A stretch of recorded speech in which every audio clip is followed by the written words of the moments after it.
இன்று வணக்கம். இன்று நிகழ்ச்சியிலே இன்றைய நாளிலும் நாம் உங்களை சந்திக்கிறோம். திங்கள் முதல் வெள்ளி வரை வரக்கூடிய 5 நாட்களும் இன்று நிகழ்ச்சி உங்களை சந்திக்கிறது. ஒவ்வொரு நாளும் இடம்பெறக்கூடிய நாட்டின் அரசியல் மற்றும் பொருளாதார சமூக பிரச்சனைகள் தொடர்பிலே ஒவ்வொரு நாளும் மக்களுக்கு தகவல்களை கொண்டு வருகின்ற, மக்களோடு கருத்தாடல்களை மேற்கொள்கின்ற நிகழ்ச்சியாக இன்று நிகழ்ச்சி தொடர்கிறது. இந்த வாரம் ஆரம்பித்தோம். பெரும் வரவேற்பு மக்கள் மத்தியிலே கிடைத்திருக்கிறது. மக்களாகிய உங்களுக்கு எங்களுடைய நன்றிகளும் கூட. இன்றைய நிகழ்ச்சி பல்வேறு விடயங்களை உங்களுக்காக பேசிக் கொண்டிருக்கிறது. அந்த வகையில் இன்றைய நாளிலும் பல்வேறு விடயங்கள் நாட்டில் இடம்பெற்றிருக்கிறது. அது தொடர்பாக நாங்கள் பேச வேண்டும். வரவு செலவு திட்டத்தின் தொடர்பிலே பல்வேறு விடயங்கள் இருக்கிறது. வரவு செலவு திட்டத்தில் சுட்டிக்காட்டப்பட்டிருக்கக்கூடிய விடயங்கள் தொடர்பிலே இப்போது மக்கள் மத்தியிலே நிறைய கருத்துக்கள் முன்வைக்கப்பட்டு வருகின்றன. எனவே அரசாங்க தரப்பு, எதிர்த்தரப்பு, அதே போன்று மக்கள் பிரதிநிதிகள் மத்தியிலே இந்த வரவு செலவு திட்டம் எப்படி இருக்கிறது, மக்களுடைய எதிர்பார்ப்பு இதற்கு எப்படி இருக்கிறது என்பது தொடர்பாக தொடர்ச்சியாக நாங்கள் பேசிக் கொண்டிருக்கின்றோம். இன்றைய நாளிலும் அதனுடைய தொடர்ச்சி இடம்பெற இருக்கிறது. இன்றைய நிகழ்ச்சிக்கு இருவர் வருகை தந்திருக்கிறார்கள். தேசிய மக்கள் சக்தியினுடைய கொழும்பு மாநகர சபை உறுப்பினர் எஸ் பிரேம்குமார் எங்களோடு இருக்கின்றார். வணக்கம். வணக்கம். வணக்கம். அதேபோன்று ஜனநாயக தேசிய கூட்டணியினுடைய சிரேஷ்ட உபத்தலைவர் ஜேக்கப் இருக்கிறார். வணக்கம். வணக்கம். இன்றைய நாள் நாங்கள் இவர்கள் இருவரோடும் இந்த ஆரோக்கியமான கலந்துரையாடலை தொடர்வதற்கு தயாராக இருக்கின்றோம். நாங்கள் முதலில் பார்ப்போம். வரவு செலவு திட்டம் சமர்ப்பிக்கப்பட்டிருக்கிறது. எப்படி இருக்கிறது? நீங்கள் எதிர்பார்த்த ஒரு பிரதேச மட்டத்திலே அல்லது ஒரு நகரத்தை பிரதிநிதித்துவப்படுத்தக்கூடிய வகையில் பிரதானமாக இந்த வரவு செலவு திட்டம் மக்களை சென்றடையக்கூடிய யோசனைகள் இருக்கிறதா? நிச்சயமாக இந்த வரவு செலவு திட்டத்திலே மக்கள் நலன் சார்ந்த விடயங்கள் அதிகமாக இருக்கின்றது. ஏனென்றால் கடந்த கால வரவு செலவு திட்டங்களை விட இது ஒரு மிக சிறப்பான வரவு செலவு திட்டமாக அமைகின்றது. குறிப்பாக மலையகம் சார்ந்த விடயங்களிலே, மலையக மக்கள் சார்ந்த அவர்களின் ஊதியம் சம்பந்தப்பட்ட விடயங்களிலே இது ஒரு ஆரோக்கியமான நிகழ்வாக நான் பார்க்கின்றேன். ஏனென்றால் மக்களுக்கு கடந்த காலங்களே வெறும் ஒரு 50 ரூபா கூட எடுத்து கொடுக்க முடியாத ஒரு சில தொழிற்சங்க தலைவர்களும் அரசியல் தலைவர்களும் இதை பார்த்தவர்கள் உண்மையிலேயே சந்தோஷமடைய வேண்டும். இந்த கடந்த வாரம் கூட நான் பாராளுமன்றத்திலே பார்த்த பொழுது எதிர்க்கட்சியைச் சேர்ந்த பாராளுமன்ற உறுப்பினர்கள் கூட இதற்கு ஆதரவு தெரிவித்திருக்கிறார்கள். ஏனென்றால் இது ஒரு மக்கள் நலன் சார்ந்த விடயம் என்றபடியால் இது வரவேற்கக்கூடிய ஒரு விடயமாக இருக்கிறது.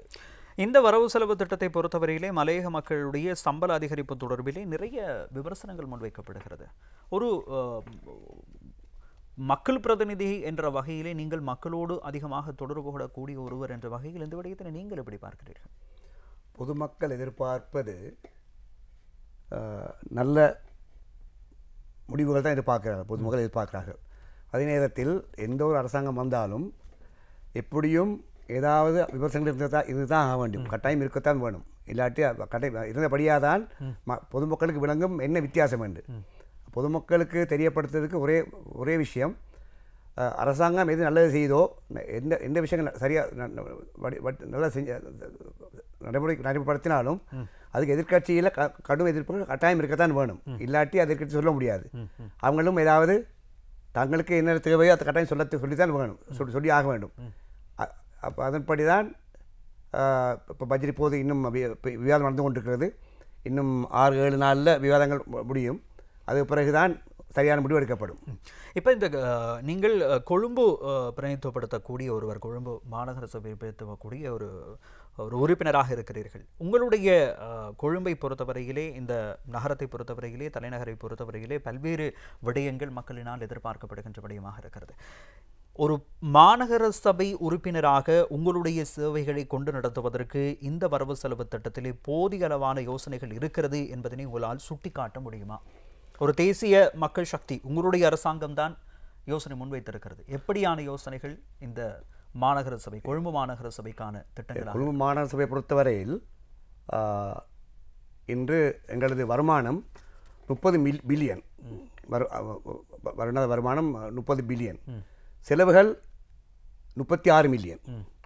அப்போ நாங்கள் தற்சமயம் எங்களோட பட்ஜெட், எங்களோட வரவு செலவு திட்டத்தில், கொழும்பு வரவு செலவு திட்டத்தில் துண்டு விழும் தொகையாக இருக்கிறது ஒரு 5 to 6 மில்லியன், 6 பில்லியன் தொடர்பாக இருக்குது. இதில் இந்த இந்த இந்த வரவு செலவு இந்த வரவு செலவு திட்டத்தில் துண்டு விழும் தொகையை நிரப்புவதற்காக பல பல பல பல விஷயங்கள் செய்ய வேண்டியிருக்கிறது. பொதுவாக வரி சேர்ப்பு அநேகமாக இலங்கையில் கொழும்பை பொறுத்தவரையே 140% தான் இப்போதைக்கு வரி செலுத்துகிறார்கள். 60% வரி செலுத்துவது இல்லை. அதுக்கு பல காரணங்கள் உண்டு. பழைய இதுக்கு முதல் இருந்த அரசாங்கங்களும் கூட வரி அறுவிடுவதில் பல சிக்கல்கள் காணப்பட்டன. எல்லா விஷயங்கள்லையும் பொதுவாக நகரத்தில் இருக்கிற சகல ஹோட்டல்களோ கிளப்புகளோ பொதுமக்களோ கடைகளோ பெரிய வியாபார ஸ்தலங்களோ யாருமே வரி செலுத்தவில்லை. அதாவது முறையாக வரி செலுத்துவதிலே சிக்கல் இருந்தது. இப்போது அதனை சுமூகமான நிலைக்கு அல்லது வரி செலுத்தக்கூடிய நிலைக்கு கொண்டு வருவதற்கான திட்டங்கள் உங்களுடைய இந்த முறை நாங்கள் ஒரு தீர்க்கமான முடிவு எடுத்திருக்கிறோம். தீவிரமான முடிவுகள் எடுத்துள்ளோம். இப்போதைய கொழும்பு மாநகர சபையில் விசேஷமாக நவீன புரட்சிகரமான ஒரு முறையில் தான் நாங்கள் இந்த பணத்தை வசூலிக்க வேண்டியிருக்கிறது இன்றைக்கு. ஏனென்றால் இதுக்கு முதல் இருந்த அரசாங்கங்களோ இந்த சபைகளோ வரி வசூலிக்கிறதுக்கு எந்த ஒரு முயற்சியும் எடுக்கவில்லை. அதனால் எங்களை வரவேண்டிய பணம் இப்போதைக்கு முயற்சிகள் எடுக்கப்படலையா, எடுத்த முயற்சிகள் வெற்றி அளிக்கவில்லையா? முயற்சி எடுக்கவே இல்லை, முயற்சி எடுக்கவே இல்லை, யாரும் எடுக்கவில்லை இதுவரை. ஏனென்றால் இந்த கொழும்பு மாகாண சபையை பொறுத்தவரையில் முயற்சி எடுக்கக்கூடிய எந்த ஒரு வாய்ப்புகளும் இல்லை. எல்லாம் அரசியல்வாதிகள் எல்லாருமே அந்த எப்படி வரி கட்டாமல் இருக்கலாம், எப்படி வரி செலுத்தாமல் இருக்கலாம், அதான் அவங்களோட முதலாவது எண்ணம். அது பிறகுதான் அவங்க யோசிப்பாங்க. இப்போ இந்த அரசாங்கம் இந்த அரசாங்கம் வந்த பிறகு உங்களுடைய கட்சி ஏற்கனவே அதாவது கொழும்பு மாநகர சபையை பிரதிநிதித்துவப்படுத்தி இருக்கிறதா? அந்த கால பகுதியில் இவ்வாறான குற்றச்சாட்டுகள் இருந்திருக்கிறதா? முயற்சிகள் எடுக்கப்படாமல் கடந்த காலங்களிலே அப்போது கூட எங்களோட ஒரு மாநகர சபை திரு ஜோசப் பெர்னாண்டோ அவர்கள் இருந்தார். ஆனால் நாங்கள் பாரிய அபிவிருத்தி திட்டங்களை அவர் ஒரு ஆனால் வரி வசூலிப்பதற்கான முயற்சிகளை அந்த கடந்த காலங்கள் இருக்கக்கூடிய ஆளுந்தரப்பாக இருந்தவர்கள், அதே போன்று கொழும்பு மாநகர சபையை பிரதிநிதித்துவப்படுத்தக்கூடியவர்கள் முன்னெடுக்கவில்லை என்பது அவருடைய குற்றச்சாட்டு. உண்மை என்னென்றா வரி செலுத்தவில்லை என்று கூற முடியாது. ஏனென்றால் உங்களுக்கு தெரியும், இலங்கையை பொறுத்தவரையிலே கொழும்பு மாநகர சபை என்பது அதிகம் வரி வசூலிக்கக்கூடிய ஒரு மாபெரும் சபை. இலங்கையிலே நினைக்கிறேன் இதுதான் அதிகமாக வரி வசூலிக்கக்கூடிய. அதேபோல் பாரிய அபிவிருத்தி திட்டங்களை கொழும்பு மாநகரத்திலே மேற்கொள்வதும் இந்த மாநகர சபை. இம்முறை வரவு செலவு திட்டத்திலும் கூட அதிகளவான நிதி, மிக முக்கியமாக இந்த நகர சபைகளையோ அல்லது மாகாண ரீதியாக பார்த்தால் கூட அல்லது உள்ளூராட்சி மன்றங்களை பொறுத்தவரையிலே நிதி அதிகம் ஒதுக்கீடு செய்யப்பட்டிருப்பதும் மேல் மாகாணத்துக்கு தான். அப்படி பார்க்கும்போது உங்களுடைய ஆட்சி இருந்த காலப்பகுதியிலே அல்லது நீங்கள் பிரதிநிதித்துவப்படுத்திய காலப்பகுதியிலே வரி வசூலிப்பதற்கான ஏற்பாடுகள் செய்யப்பட்டது. நாங்கள் அந்த கடந்த கால ஆட்சியின் பொழுது நாங்கள் யாருக்கும் ஆதரவு தெரிவிக்கவில்லை. நாங்கள் தனிப்பட்ட ரீதியிலே பிரதிநிதித்துவப்படுத்தியிருக்கீங்க தானே, அப்ப வரி வசூலிக்கிறதுக்கு எந்த முயற்சி எடுக்கல அப்படின்னு இவர் சொல்ற குற்றச்சாட்டு இருந்துச்சு. அதை என்னால் ஏற்றுக்கொள்ள முடியாது. ஏனென்றால் வரி வசூலிக்கப்பட்டதனால் தான் பாரிய கொழும்பு மாவட்டத்தை பொறுத்தவரை நீங்க சொன்னீங்களே, வரி வசூலிப்பதற்கு எந்த ஒரு முயற்சியும் எடுக்கவில்லை. இது அதாவது இருந்தது அப்படியே இருந்துச்சு, புதிய முயற்சிகள் எதுவும் எடுப்படல அப்படிங்கிறீங்க. எந்த ஒரு முயற்சியும் எடுக்கப்படவில்லை. இப்ப நாம இன்னொரு விஷயத்தை பார்ப்போம். இப்ப நீங்க இந்த கொழும்பு மாநகர சபையினுடைய தேர்தலுக்கு போட்டியிடுவதற்கு நீங்கள் வேட்புமனு தாக்கல் செய்த போது சொன்ன சில விடயங்கள், கொழும்பு மாநகர சபையிலே நீங்கள் பம்பலப்பிட்டி தொகுதியில் தான் போட்டியிடுகிறீர்கள். சரி, தேசிய மக்கள் சக்தியின் சார்பில் தான் போட்டியிடுறீங்க. ரைட். கடந்த ஆண்டு இடம்பெற்ற ஊழல்கள் மற்றும் வீழ்ச்சிகள் காரணமாக மக்களுடைய நம்பிக்கை சரிவுக்கு ஏற்பட்டிருக்கிறது. அதே போன்று மக்கள் மத்தியிலே இந்த ஆளும் தரப்பாக, அந்த காலத்திலே ஆளும் தரப்பாக இருந்தவர்களுடைய ஊழல்கள் மற்றும் மக்களுடைய வீழ்ச்சிக்கு காரணமான விடயங்கள் தொடர்பில் வெளிக்கொணர்வோம் என்பது உங்களுடைய கருத்தாக இருந்தது. ஒன்றாவது விடயம். இரண்டாவது, வெளிப்படைத்தன்மை மற்றும் சேவைகள் உண்மையான முன்னேற்றத்திற்கு முன்னுரிமை அளித்தல் நடந்திருக்கு.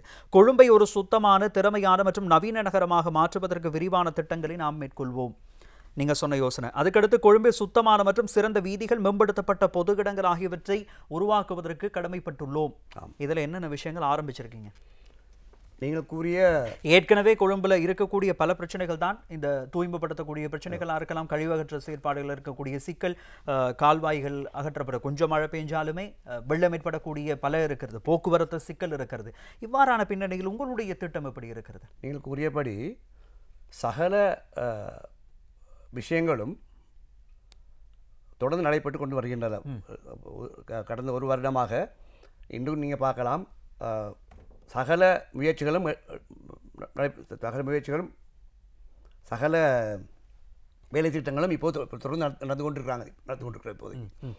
இப்போ இதில் வந்து நாம் மிக முக்கியமாக உங்கள்கிட்ட ஒரு விஷயம் கேட்க வேண்டியதாக இருக்கிறது. கொழும்பை பொறுத்தவரையில் இந்த போக்குவரத்து சிக்கல்கள் அதிகமாக இருக்கக்கூடிய ஒரு சிக்கல்கள். நீங்கள் அதிலையும் குறிப்பிட்டிருக்கிறீர்கள், இந்த புதிய போக்குவரத்து விளக்குகளை ஏற்படுத்த வேண்டும், தெரு விளக்குகளை பொருத்த வேண்டும். கொழும்பை பொறுத்தவரையில் இருக்கக்கூடிய வீதிகளில் இருக்கக்கூடிய தெரு விளக்குகளாக இருக்கலாம், அல்லது வீதி போக்குவரத்துக்குள் இருக்கக்கூடிய சமிஞ்சை கட்டமைப்புகள், இவ்வாறான விடயங்களை பொறுத்தவரையிலே அவைகள் மாற்றியமைக்கப்பட வேண்டும். இது தொடர்பிலே மாநகர சபையில் முன்வைக்கப்பட்டிருக்கக்கூடிய யோசனை என்ன? மாநகர சபையில் கடந்த 15 வருடங்களாக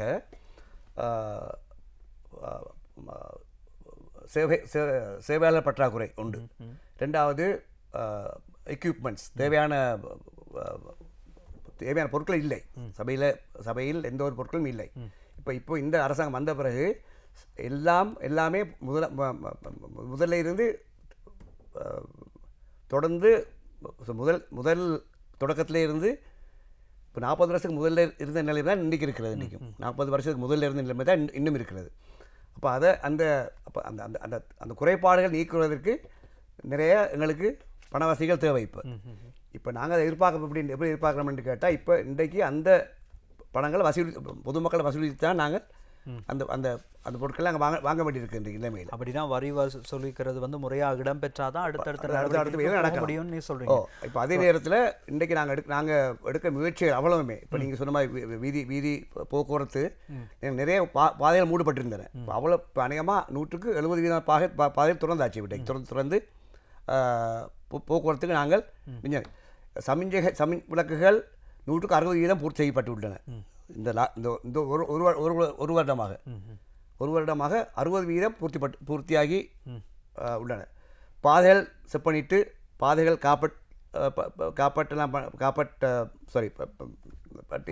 செய்வதற்காக, மற்றது ட்ரைனேஜ் கால்வாய்கள் எல்லாம் தூப்புரப்படுத்தி இன்றைக்கு போன வருஷத்தை விட இந்த வருஷம் நீங்கள் பார்த்தீங்கன்னா பாரிய அபிவிருத்தி நடந்து கொண்டிருக்கிறது இன்றைக்கு கொழும்பு மாவட்டத்தில். அதாவது கொழும்பு மாநகர சபைக்கு உட்பட்ட பகுதி அவ்வளவும் பாரிய முன்னேற்றங்கள் ஏற்பட்டு கொண்டிருக்க நீங்கள் உங்களை பார்க்கலாம், கண்கூடாக பார்க்கலாம். அது கால்வாய்கள் புனரமைப்பு, பாதைகள் புனரமைப்பு, போக்குவரத்துக்கான முன்முயற்சிகள் எல்லாம் நடந்து கொண்டிருக்கிறேன் இப்போதைக்கு. இது கொழும்பை பொறுத்தவரையிலே இப்போ இருக்கக்கூடிய ஒரு விமர்சன ரீதியாக பார்க்கப்பட்ட விஷயம். நாங்கள் போக்குவரத்து சம்பந்தம் அவர் சொல்லும்போது தான் ஒரு விடயத்தை நான் உங்களோட கேட்க வேண்டும். இந்த வாகன திரைப்படங்கள் சம்மந்தமாக, அதாவது பார்க்கிங் கட்டணங்களை செலுத்துறது, பார்க்கிங் சிஸ்டம் இருக்கக்கூடிய ஒரு பார்க்கிங் கூட அது உண்மையிலேயே மாநகர சபைக்கு உட்பட்ட பார்க்கிங் தானா, அதனுடைய நிர்வாகத்துக்குள்ளே வர்றது தானா, இல்லாட்டி பார்க்கிங் வாகனங்களை நிப்பாட்டினதுக்கு அப்புறம் அதனுடைய பாதுகாப்பு, இது தொடர்பில் கடந்த காலங்களில் விமர்சனங்கள் முன்வைக்கப்பட்டுச்சு. நிச்சயமாக கடந்த காலங்களிலே இந்த பார்க்கிங் அண்மையில் கூட இந்த வருடத்தின் ஆரம்பங்களில் கூட அந்த பார்க்கிங் வந்து அந்த கான்ட்ராக்டை எடுத்தது வந்து சில கொழும்பு மாநகர சபை உறுப்பினர்கள், அதில் குறிப்பிட்டவங்க இருக்கிறாங்க. அவங்க எடுத்து என்ன செஞ்சாங்கன்னா தங்களோட லாபத்தை தான் நோக்கமாக கொண்டாட ஒழிய அந்த மக்களுக்கு உண்மையான சேவை அங்கே பூர்த்தி செய்யப்படவில்லை. அதை நான் ஏற்றுக்கொள்கிறேன். ஏனென்றால் சில தடுப்பிடங்களிலே வந்து காசை ஒரு 5 நிமிடம் நிறுத்தினாலும் அந்த ஒரு மணித்தியாலத்துக்கு செலுத்த வேண்டிய பணத்தை செலுத்த வேண்டிய ஒரு சூழ்நிலை. எனக்கு நீங்கள் இப்போ சொல்லுங்களேன், ஒரு வாகன தரிப்பிடத்தில் செலுத்த வேண்டிய கட்டண விவரம் எப்படி இருக்க போகுது? எத்தனை மணித்தியாலம் இல்லாட்டி எத்தனை நிமிடத்துக்கு எவ்வளோ வாகனத்துக்கு கட்டணம் செலுத்தணும்? ஒரு மணித்தியாலத்துக்கு 30 ரூபா நினைக்கிறேன். 30 ரூபா. அதாவது ஒவ்வொரு வாகனத்துக்கும் என்னென்ன கட்டணம்? திருவிழா அப்படி இருக்குதா? இருக்குது 1000 ரூபா. இல்ல காருக்கு ஒரு இது இருக்குது, மோட்டார் சைக்கிளுக்கு ஒரு கணக்கு அப்படி வச்சிருக்கிறாங்க. இப்ப இதுகள் வந்து அதிகமா வசூலிக்கப்படுறத வந்து நிறுத்தணுங்கிறது மக்களுடைய கோரிக்கையா இருக்குது. இது வந்து மிகப்பெரிய பிரச்சனையா இருக்கக்கூடிய ஒரு விஷயம். ஒன்று அடையாளப்படுத்தணும். கொழும்பை பொறுத்தவரையிலே வாகனங்கள் நிறுத்தப்படுகின்ற இடங்களிலே, வாகன தரிப்பிடங்களாக அடையாளப்படுத்தப்படக்கூடிய இடங்களிலே கொழும்பு மாநகர சபையுடைய ஊழியர்கள் தான் தொழில் புரிகிறார்கள். அவர்கள் தான் பாதுகாப்பு கடமையிலே ஈடுபட்டு குறிப்பிடுகிறார்கள் என்பதனை மக்கள் புரிந்து கொள்ள வேண்டும், அடையாளப்படுத்திக் கொள்ள வேண்டும். அதற்கு அடையாளப்படுத்துவதற்கு இலகுவான யோசனைகள் இருக்க வேண்டும். அவர்களுடைய ஆடையாக இருக்கலாம், அவர்களை அடையாளப்படுத்துவதற்கு ஒரு அடையாள அட்டையை கொடுக்கலாம், இப்படி ஒரு யோசனை வர வேண்டும். இன்னும் ஒரு பக்கத்திலே வாகன தரிப்பிடங்களிலே இவ்வளவு தொகைதான் அறவிடப்பட வேண்டும், இத்தனை நிமிடங்களுக்கு இத்தனை தொகை அறவிடப்பட வேண்டும் என்பது காட்சிப்படுத்தப்பட வேண்டும். எல்லாருக்குமே எல்லாம் தெரிஞ்சிருக்க போறது இல்லை. வாகனங்கள் வச்சிருக்க எல்லாருமே இந்த பார்க்கிங்ல இவ்வளவுதான் தெரியுது இல்லை. போன உடனே அவர் கேட்கிற காசை வாங்கிட்டு கொடுத்துட்டு வந்துடுறோம். சிலருக்கு அது முடியாமல் இருக்கும். போயிட்டு ஒரு 5 நிமிஷம் வெஹிக்கிள் நிப்பாட்டினா கூட இந்த அவ்வளவுதான் கட்டணும் அப்படின்னா அதுக்கு ஒரு விபரத்தை நாங்க காட்சிப்படுத்தணும். ஸோ இந்த மாதிரியான விஷயங்கள் இருக்குது. ஏன் அதுக்கான நடவடிக்கை எடுக்கல? பார்க்கிங் ஒரு மாஃபியா. இன்று சபைக்கு வர வேண்டிய பணம் 2 பில்லியன். ஆனால் நீங்கள் முதல்ல சொன்னீங்க கட்டணங்கள் மாநகர சபைக்கு வர்றது குறைவாக இருக்குதுன்னு சொல்லி. இப்போ இந்த மாதிரியான விஷயங்களை மக்களுக்கு நேர்த்தியாக நீங்கள் சொன்னாலே மக்கள் கட்டுறதுக்கு தயாராக தான் இருக்கிறாங்க. பார்க்கிங் கட்டாம யாரும் போகல, பார்க்கிங் கட்டுறாங்க. அது முறையாக மாநகர சபைக்கு வரணுங்கிறதுக்கான ஏற்பாடுகளை முன்னெடுக்க வேண்டியது மாநகர சபை உறுப்பினர்களுடைய வேலை. இப்போதைக்கு எங்களோட அடுத்த முயற்சி டிஜிட்டல் சிஸ்டம். நாங்கள் பார்க்கிங்க்கு டிஜிட்டல் பில் பார்க்கிங் டிஜிட்டலாக கொண்டு போகிறோம். அப்ப அந்த டிஜிட்டல்ல வரும்போது இவ்வளவு நேரம் நின்றுருக்காங்க, இவ்வளவுக்கான தொகை இவ்வளவுதாங்கிறது டிஜிட்டல் பிரிண்ட்லயே ஒரு வருடத்துக்குள்ள நடைமுறைப்படும். இன்னும் ஒரு வருடத்துக்குள் நடைமுறைப்படும்.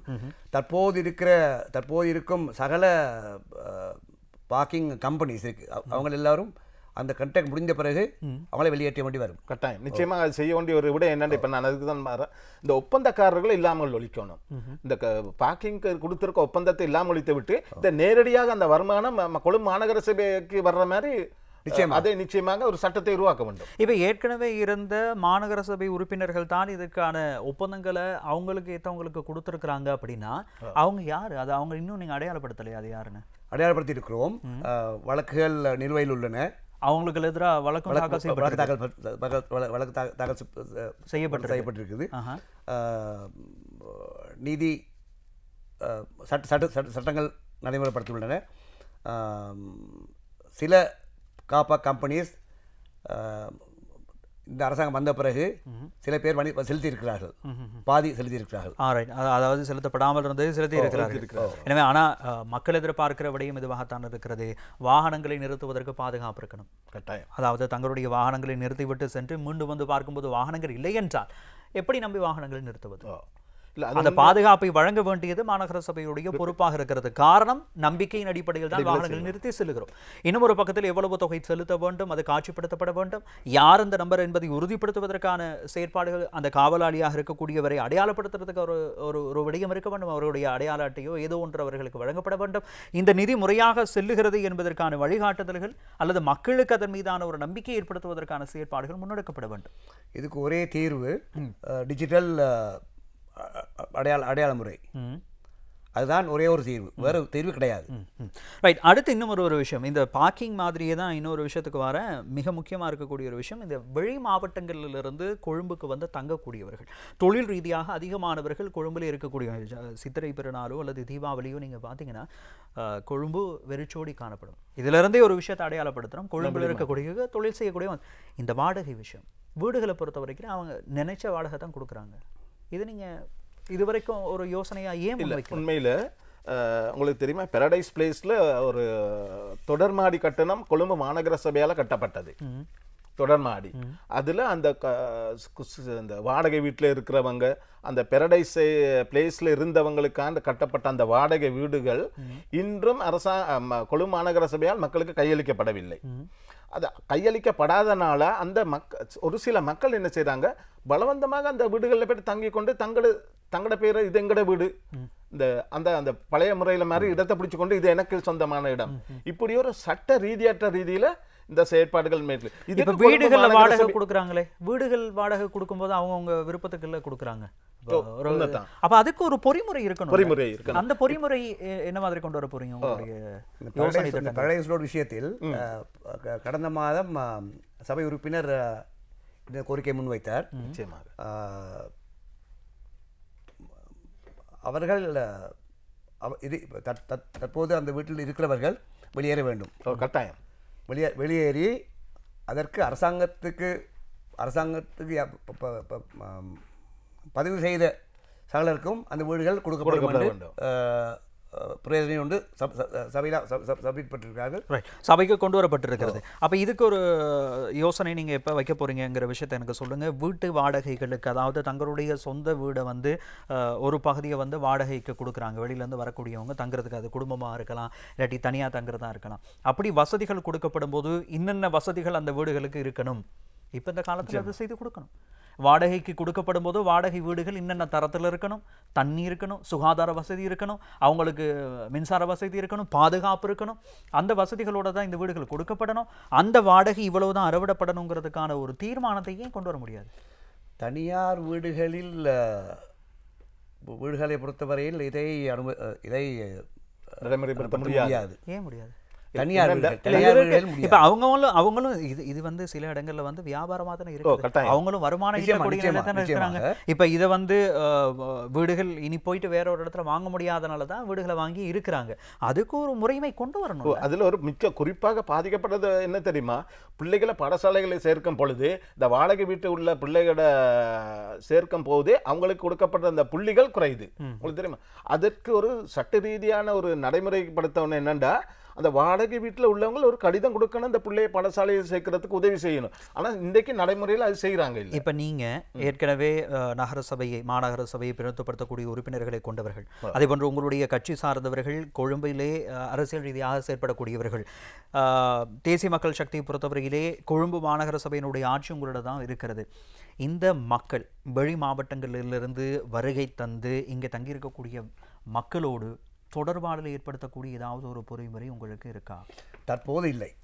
அப்போ அங்கேயே நீங்கள் சொல்கிற விஷயத்தை ஏற்றுக்கொள்ள முடியாது. காரணம், அவங்களோட தொடர்பு படாத நிலையில் அவங்களுடைய பிரச்சனை என்னன்னு தெரியாமல் தனியார் வீடுகளை தங்குறவங்களுக்கு எங்களால் ஒன்றும் செய்ய முடியாதுன்னு நீங்கள் எப்படி சொல்லுவீங்க? சரி, அப்படியே தங்கியிருக்கக்கூடிய ஒரு வீட்டில் ஒரு தீப்பற்றிருச்சு, பாதுகாப்பு இல்லாமல் ஒரு 2-3 உயிர்கள் பறிபோகுதுன்னா அந்த இடத்துல நீங்கள் ஒரு அரசாங்கமாக என்ன சொல்லுவீங்க? தனியார் காணில எதுவும் செய்ய முடியாது, தனியார் வீடுகளை போயிட்டு தலையிட முடியாதுன்னு சொல்லி உயிர் போனா பரவாயில்லன்னு சொல்லுவீங்களா? தனியார் வீடுகளை பொறுத்தவரையில் இல்ல, இது வந்து அதாவது போலீசாரினால் தரவுகள் பெற்றுக்கொள்ளப்படுது. உங்களுடைய வீட்டில் வந்து இத்தனை பேர் வந்து வாடகைக்கு இருக்காங்கன்னா எத்தனை பேர் தரவுகள் பெற்றுக்கொள்றது, இப்படியான தரவுகள்லாம் இருக்குது கவர்மெண்ட் கிட்ட. அப்ப இருக்கும்போது அவங்களுக்கான பாதுகாப்பு, அதுக்கு ஒரு ஒழுங்குமுறை கொண்டு வரலாம் மாநகர சபையால. பொதுமக்கள் பாதுகாப்பு சட்டத்தின் கீழ் தனியார் வீடுகளில் ஒரு குறிப்பிட்ட நபர் தான் இருக்கலாம், குறிப்பிட்ட நபர்கள் தான் தங்கியிருக்கலாம், 2 பேரோ 3 பேரோ. அதுக்கு மேல் இருந்தால் நிச்சயமாக பிரச்சனை வரத்தான் செய்யும். இப்ப கொழும்பு நகரை அழகுபடுத்துகிற விடயமாக இருக்கலாம், கொழும்பு நகரினுடைய மக்களுடைய வாழ்க்கை தரத்தை மேம்படுத்துவதாக இருக்கலாம். இப்படி யோசிக்கும் போது இப்ப கொழும்பின் மத்திய பகுதியில் இருக்கக்கூடிய பல இடங்கள் வந்து நெருக்கமாக மக்கள் வாழக்கூடிய பகுதி, அங்க நோய் தொற்று அதிகரிக்கக்கூடிய வாய்ப்பு இருக்குது நிறைய மக்கள் வாழும்போது. அப்ப அதை ஒழுங்குபடுத்த வேண்டிய ஒரு தேவை இருக்குதானே? அப்ப இந்த ஒழுங்குமுறையை கொண்டு வரலாம் தானே?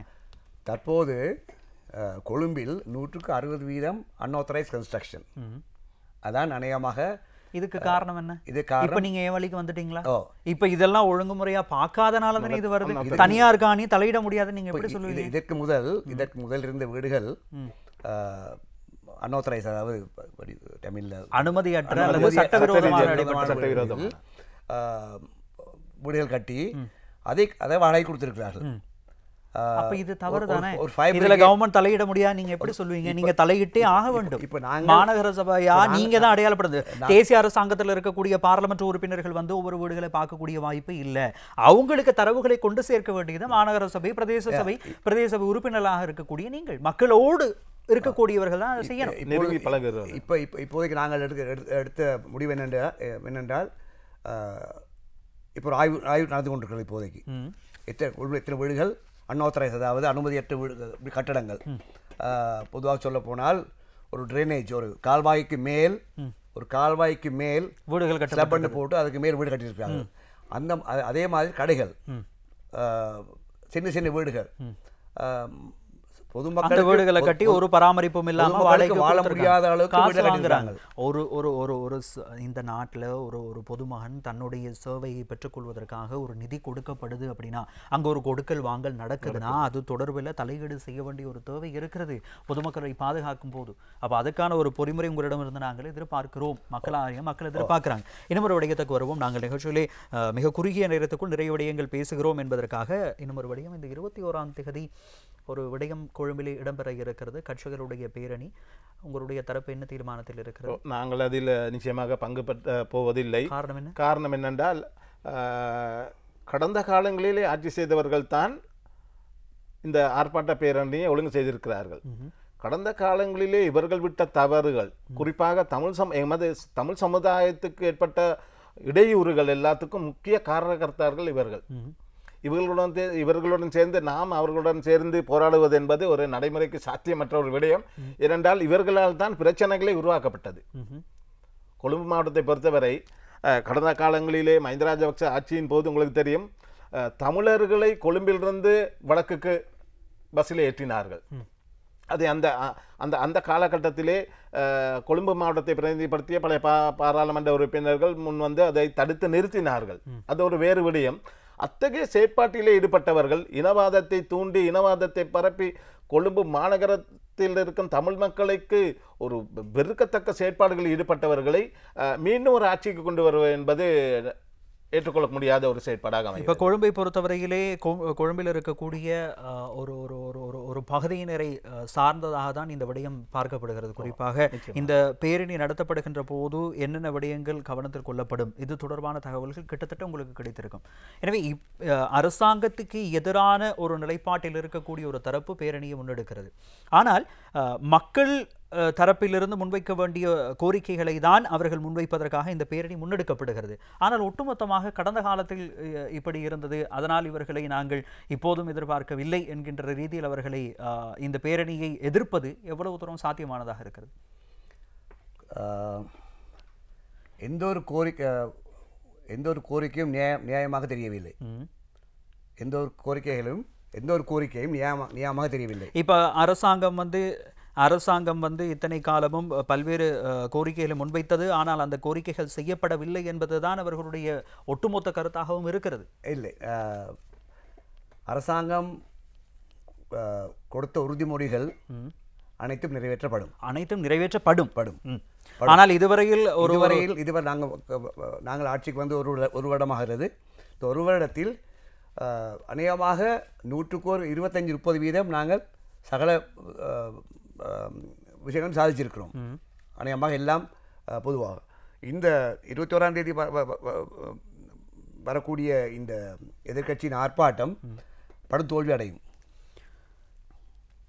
இன்றைய நாளில் நாங்கள் மிக முக்கியமாக நாட்டில் நடைபெறக்கூடிய பல்வேறு விடயங்களை மையப்படுத்தியதாக இந்த கலந்துரையாடல் தொடர்ந்திருந்தது. உங்களுக்கு தெரியும், நாட்டின் பல்வேறு விடயங்களை பேசக்கூடிய நிகழ்ச்சியாக இன்றைய நிகழ்ச்சி உங்களுக்கு வரும். இன்றைய தினம் தேசிய மக்கள் சக்தியினுடைய கொழும்பு மாநகர சபை உறுப்பினர் எஸ் பிரேம்குமார் எங்களோடு இணைந்திருந்தார். அதேபோன்று ஜனநாயக தேசிய கூட்டணியினுடைய சிரேஷ்ட உபத்தலைவர் ஜேக்கப் ஆகிய இருவரும் கலந்து கொண்டிருந்தார்கள். இருவருக்கும் நன்றி. வணக்கம். மீண்டும் ஒரு சந்தர்ப்பத்தில் உங்களை சந்திப்போம். அந்த வகையிலே இன்று நாளைய நாளிலும் உங்களுக்கு மிக முக்கியமான பல்வேறு விடயங்களோடு நாளையிலே எதிர்வரக்கூடிய திங்கட்கிழமையிலிருந்து அடுத்த வாரம் வரக்கூடிய மிக முக்கியமான விடயங்களை உங்களுக்காக கொண்டு வருவதற்கு நாங்கள் தயாராக இருக்கின்றோம். இன்றைய நிகழ்ச்சியை தயாரிப்பதிலே துர்கப்பிரியா மனோகரா ஈடுபட்டிருந்தார். அவருக்கும் நன்றிகளை தெரிவித்துக் கொண்டு தொடர்ச்சியாக இன்றைய நிகழ்ச்சியிலிருந்து நான் விடைபெறுகிறேன். நான் செல்லு சாமி லோஷன். திங்கட்கிழமை சந்திப்போம். வணக்கம்.